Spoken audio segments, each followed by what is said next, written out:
ورحمۃ اللہ وبرکاتہ نحمده ونصلی علی رسولہ الکریم اما بعد قال الرسول صلی اللہ علیہ وسلم من لم يدع قول الزور والعمل به فليس لله حاجة في أن يدع طعامه وشرابه رواہ البخاری فی صحیحہ۔ مختصر حمد و ثنا کے بعد ماہ رمضان قریب ہے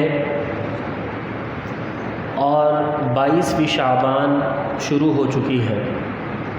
گویا کہ 8 سے 9 دن صرف باقی ہیں، بلکہ 8 دن باقی ہیں یا 7 دن باقی ہیں۔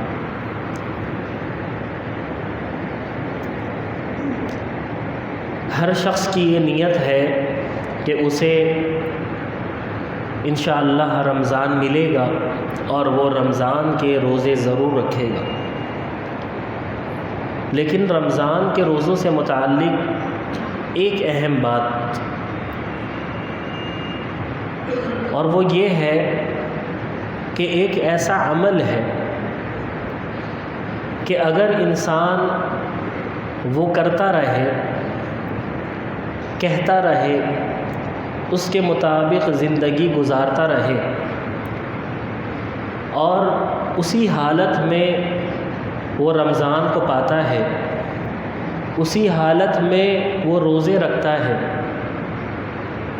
تو اللہ تعالیٰ اس کے روزے قبول نہیں کرتا۔ اللہ تعالیٰ کو اس کے روزے کی کوئی ضرورت نہیں ہے۔ وہ کیا عمل ہے؟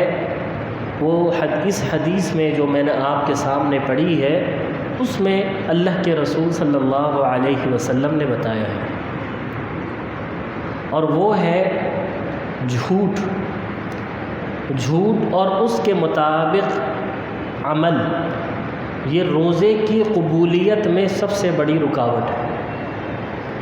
اگر ایک شخص جھوٹ بولتا ہے اور جھوٹ کے مطابق اپنی زندگی گزارتا ہے، جھوٹ پر عمل کرتا ہے، تو اللہ تعالیٰ اس کے روزے کو قبول نہیں کرتا۔ یہ میں نہیں کہہ رہا، بلکہ اللہ کے رسول صلی اللہ علیہ وسلم نے فرمایا۔ امام بخاری رحمہ اللہ نے ابو ہریرہ رضی اللہ تعالی عنہ کی روایت نقل کی ہے کہ رسول صلی اللہ علیہ وسلم نے فرمایا کہ من لم یدع قول الزور، کہ جس نے جھوٹ کو نہیں چھوڑا،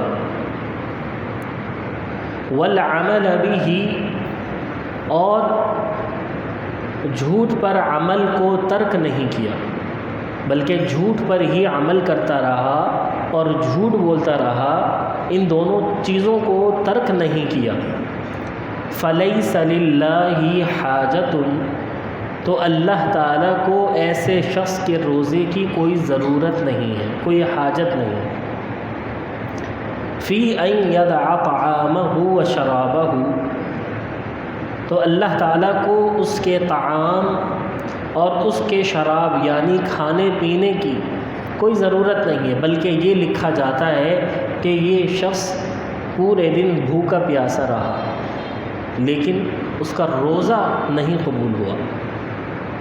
یہ نہیں لکھا گیا کہ اس نے روزہ رکھا ہے، یہ اس وقت لکھا جائے گا کہ جب وہ جھوٹ نہیں بولے گا اور جھوٹ کے مطابق عمل نہیں کرے گا۔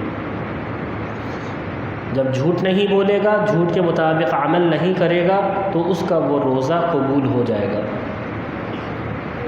یہی وجہ ہے کہ اس حدیث کی جب ہم شرح دیکھتے ہیں تو کئی محدثین نے اس حدیث کی شرح پر گفتگو کی ہے، جیسا کہ علامہ ابن منیر شرح حدیث میں تحریر کرتے ہیں کہ فَلَيْسَ لِلَّهِ حَاجَةٌ فِي أَن يَدَعَ طَعَامَهُ وَشَرَابَهُ، کہتے ہیں کہ اللہ کے رسول صلی اللہ علیہ وسلم کا یہ جملہ بیان کرنا اس میں روزے کی عدم قبولیت کی طرف اشارہ ہے، اور مقصود یہ ہے کہ اللہ تعالیٰ جھوٹے اور جھوٹ بولنے والے کے روزے کو مسترد کر دیتا ہے، قبول نہیں کرتا۔ قاضی عیاض یہ بھی بہت مشہور محدث ہیں، یہ اس حدیث کی شرح میں لکھتے ہیں کہ روزے کا مقصود کیونکہ شہوت کو توڑنا ہوتا ہے۔ روزے کا اصل مقصد کیا ہوتا ہے کہ انسان کی شہوت کو توڑا جائے، اور دوسرا مقصد کیا ہوتا ہے روزے کا، وہ یہ ہوتا ہے کہ نفس امارہ کو نفس مطمئنہ کے تابع کرنا۔ روزہ نفس امارہ کو نفس مطمئنہ کے تابع کرتا ہے، یعنی وہ نفس جو انسان کو گناہ پر ابھارتا ہے اسے تابع کرنا ہوتا ہے نفس مطمئنہ کے۔ نفس مطمئنہ کیا ہے؟ جو انسان کو نیکی کی طرف ابھارتا ہے۔ لیکن جب انسان جھوٹ کو نہیں چھوڑتا، کیونکہ جھوٹ کا تعلق نفس امارہ سے ہے، جب وہ جھوٹ نہیں چھوڑتا، جھوٹ پر عمل کرتا رہتا ہے، تو پھر شہوت بھی ختم نہیں ہوتی اور نفس امارہ نفس مطمئنہ کے تابع نہیں ہو پاتا۔ تو لہذا جب نفس امارہ نفس مطمئنہ کے تابع نہیں ہوتا تو پھر اس کا روزہ بھی قبول نہیں ہوتا، کیونکہ روزے کا مقصد نفس امارہ کو نفس مطمئنہ کے تابع کرنا ہے۔